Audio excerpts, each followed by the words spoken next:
Assalamualaikum warahmatullahi wabarakatuh. Waalaikumsalam warahmatullahi wabarakatuh. Alhamdulillahirabbil alamin. Wassalatu wassalamu ala asyrafil anbiya'i wal mursalin wa ala alihi wa sahbihi ajma'in. Amma ba'du. Bagaimana kabar teman-teman semuanya? Alhamdulillah, luar biasa. Allahu Akbar. Allahu Akbar. Setelah khutbahnya Hulwah, Kanuril, Kak Nur gitu ya, membawakan ada kisah tentang perjalanan mudiknya, baik kembalinya itu dari Hulwah, terus Kak Nur juga menyampaikan ceritanya tentang Ibu Majlis Taklim gitu ya. Nah, insya Allah saya akan menceritakan bagaimana kita melindungi diri kita atau memperisai diri kita dari godaan setan dengan 5 cara.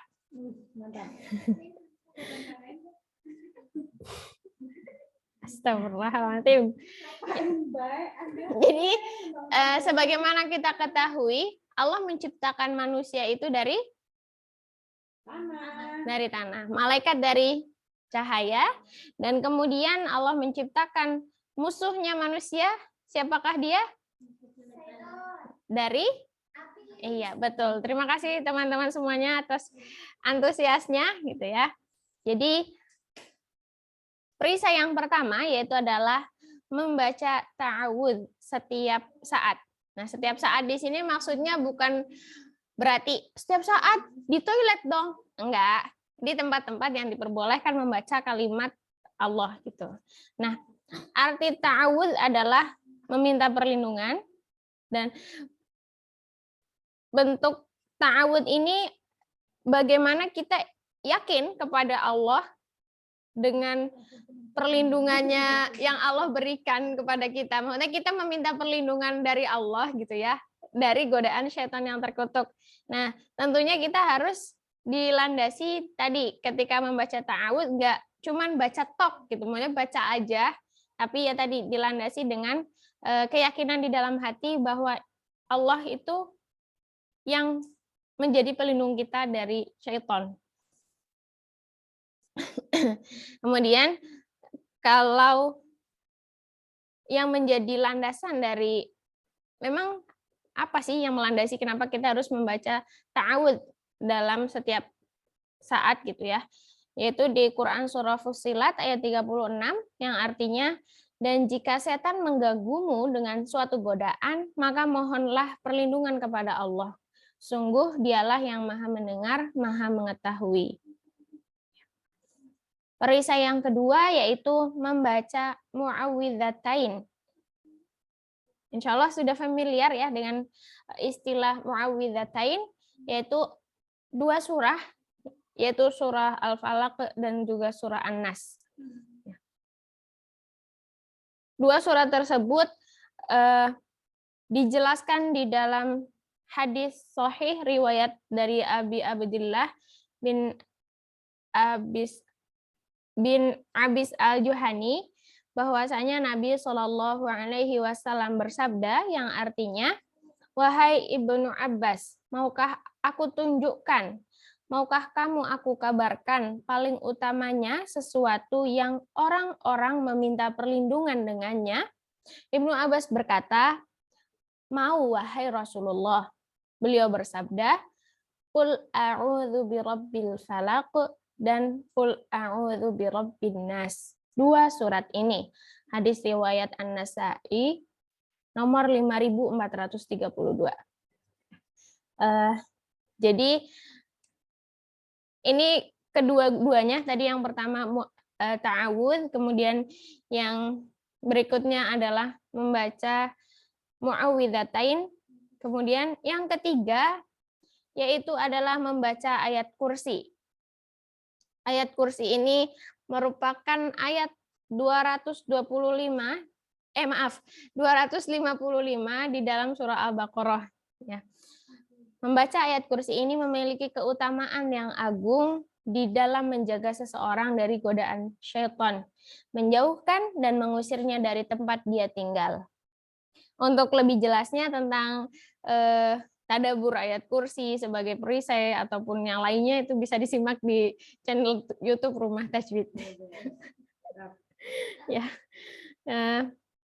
Kemudian apabila membaca ayat kursi ini sebelum tidur, maka ia akan mendapatkan keutamaan sebagaimana disebutkan dalam hadis yang diriwayatkan dari Abu Hurairah bahwa Nabi Shallallahu Alaihi Wasallam bersabda yang artinya apabila engkau hendak beranjak tidur, maka bacalah ayat kursi terlebih dahulu hingga selesai. Jadi kadang ya, maksudnya saya sih baca ayat kursi udah difokuskan gitu, berusaha fokus. Cuman karena udah ngantuk, balik lagi kok nggak selesai tiba-tiba sudah tak sadarkan diri. Gitu ya. Jadi di sini dari ayat kursinya itu utuh sampai selesai gitu. Tapi kalau misalnya udah niatnya mau baca nih selesai tapi pengen sampai selesai tapi nggak sadar gitu tiba-tiba gimana dong gitu. Ya insya Allah sudah dapat niatnya. Ya. Jadi sesungguhnya engkau akan senantiasa mendapatkan penjagaan dari Allah dan sekali-kali setan tidak akan mendekati kepadamu hingga pagi hari. Ya, insya Allah perisai yang keempat adalah membaca surah Al-Baqarah. Ya, jadi membaca surah Al-Baqarah ini secara keseluruhan memiliki keutamaan yang agung juga seperti ayat kursi, cuman tentunya keagungannya ada tingkatannya gitu. Namun saya tidak mengetahui bagaimana tingkatannya, jadi nanti mungkin bisa teman-teman cari lebih jelasnya di sumber-sumber yang dapat diikuti gitu ya, sumber yang jelas gitu. Jadi di surah Al-Baqarah ini juga bisa menjadi perisai kita dari tipu daya syaitan. Dijelaskan dari hadis Rasulullah Shallallahu Alaihi Wasallam yang artinya janganlah kalian jadikan rumah-rumah kalian seperti kuburan, sesungguhnya setan akan lari dari rumah yang di dalamnya dibacakan surah Al-Baqarah. Itu yang hadis yang menjadi landasan. Oh, jadi benar nih dengan baca surah Al-Baqarah, setan itu akan lari terbirit-birit. Kemudian perisai yang kelima yaitu membaca 2 ayat terakhir di surah Al-Baqarah. Nah, kan tadi surah Al-Baqarah secara keseluruhan. Nah, yang ini kalau misalnya ada orang kayaknya berat banget gitu, yang lebih ringan ada nggak sih? Itu tadi insya Allah dengan membaca 2 ayat terakhir di surah Al-Baqarah ini juga bisa menjadi perisai diri kita gitu dari godaan syaitan. Para ulama menjelaskan bahwa barang siapa membaca 2 ayat terakhir di surah Al-Baqarah, maka Allah akan memberikan kecukupan baginya untuk urusan dunia dan akhiratnya. Dia juga akan dijauhkan dari kejelekan. Gitu. Ya.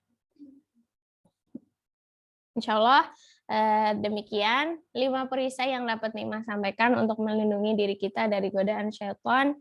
Semoga apabila kita belum bisa melaksanakan kelima-limanya gitu, tapi kita bisa mengistiqomahi 2 poin atau 3 poin, bagus dimaksimalkan 5 poin tersebut gitu. Ya.